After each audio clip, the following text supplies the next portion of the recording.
Hello guys අද කිංස්මන් spice වලින් ඕගොල්ලන්ට දෙන්න රෙඩ් වෙලා ඉන්නේ වෙනස්ම විදිහේ වීඩියෝ එක. හැමදාම් වගේ අපි අද ප්‍රොඩක්ට් ගැන ඩිස්ක්‍රයිබ් කරන්න යන්නේ නැහැ. මේක ඩෙලිවරි බ්ලොග් එකක්. මං හිතන විදියට අපේ පේජ් එකේ ඇඩ් වෙන්න යන ෆර්ස්ට් ඩෙලිවරි බ්ලොග් එක මේක වෙන්න ඕනේ.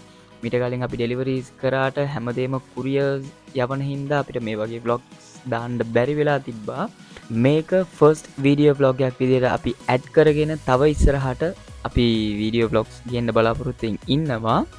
ඇතරම කිවතින් පහුගේ දවස්සල මාර විදිර ඕඩස්ටක් ඇවිල තිබ්බා.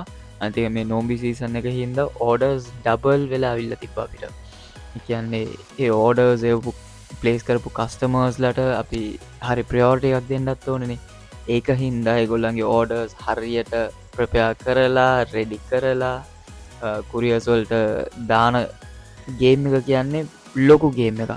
ඒ අපි හරියටම කරන්න එපෑ. ඒගොල්ලන්ට අපි දවස් 3කින් ඕඩර් එක ලැබෙයි කියලා කිව්වනම් ඒ දවස් 3කින් ඒගොල්ලන්ට ඕඩර් එක ලැබෙන්න අපි සලස්වන්න ඕනේ. ඒක හින්දා හැම ඕඩර් එකක්ම පර්සනලි කරනවා වගේ කියා අරගෙන අපි කරන්න ඕනේ. ඒ මිෂන් එකේදී මාර විදිහට මම ස්ට්‍රෙස් වෙලා හිටියේ. ඇත්තටම කිව්වොත් කලින් දවසේ රෑ තමයි මට මේ ගමන මේ සජෙස් කරේ ඔයා කුරිය යවන්න නැතුව මේක පොඩ්ඩක් ගිහිල්ලා දීලා ආවනම් පොඩ්ඩක් හිතටත් හොඳයිනේ. ඒතකොට මේකිනුත් පොඩ්ඩක් රිලීෆ් වෙනවා.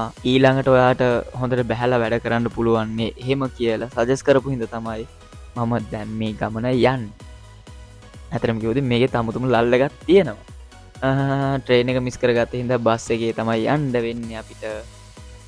බස් එකේ යන එකත් අවුලක්ම නැහැ.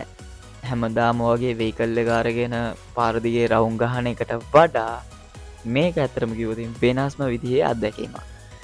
පර්සනලි මට දැන් අපි ඕඩ එකක් කිව්වට අපි ගාව දැන් ඕඩර්ස් 3ක් විතර තියෙනවා. තැන් 3කට වගේ ඩෙලිවර් කරන්න. ඇතරම කිව්වොත් මම මේ ගමන යන්නේ නුවරට වුණාට අපේ ලොයල් කස්ටමර් ඉන්නේ පේරාදෙනිය. පේරාදෙනිය කිව්වට පේරාදෙනියෙන් පොඩක් ඇතුළට යන්න ඕනේ. ඒගොල්ලෝ ලොකේෂන් එවලා තිබ්බා. දැන් අපි එයාලගේ ගෙවල් හොයාගෙනත් යන්න වෙනවා අපිට. ඒක හින්දා දැන් එකත් ලොකු මිෂන් එකක්නේ ඔයාගෙන යනවා කියන්නේ. අතරම කිව්වොත් මේ මාර ලස්සන ලොකේෂන්ස් එකක් හම්බෙනවා කියලා කිව්වා මට යන්න කලින්ම. ඇත්තටම මං හිතුවේ නෑ මෙච්චර ලස්සන වීව් එකක් ක්ලියර් වීව් එකක් මට බලා ගන්න පුළුවන් වෙයි කියලා. පහුගිය දවස් ටිකේ නම් හොඳටම වැස්සා. ඒ වුණාට අද මාරම අවුවයි. ඒකත් එක අතකින් හොඳයි. ඇතරම කිව්වොතින් වැස්සම විඩ්ඩෝ එකක්වත් අරින්ට බැහැනේ.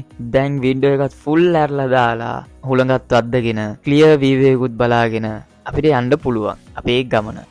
දැන් අපිට පොඩ්ඩක් ඉස්සරහට ගිහිල්ල බහින්ඩ වෙනවා. පේරාදිනය හන්දියෙන් බැහැලා අපිට පේරාදිනය ඇතුළට ඇවිදන් යන්න තමයි දැන් තියෙන්නේ. ඇතරම කිව්වොතින් ඒගොල්ලන්ගේ ගෙවල් තියෙන්නේ සරසවියන ස්ටේෂන් එක ගාව කියලා තමයි කියලා තිබ්බේ මට කස්ටම. යන මේ ඩීටේල්ස් ඔක්කොම කියලා තිබ්බේ මට කුරිය එකට දෙනකොට කියන්න. එතකොට ඒගොල්ලන්ට ගෙනල්ලා දෙන්න ඊසි වෙයි කියලා. දැන් මම ඒ ටික යූස් කරලා තමයි කස්ටමර්ගේ ගෙදර රීච් කරගන්න යන්නේ.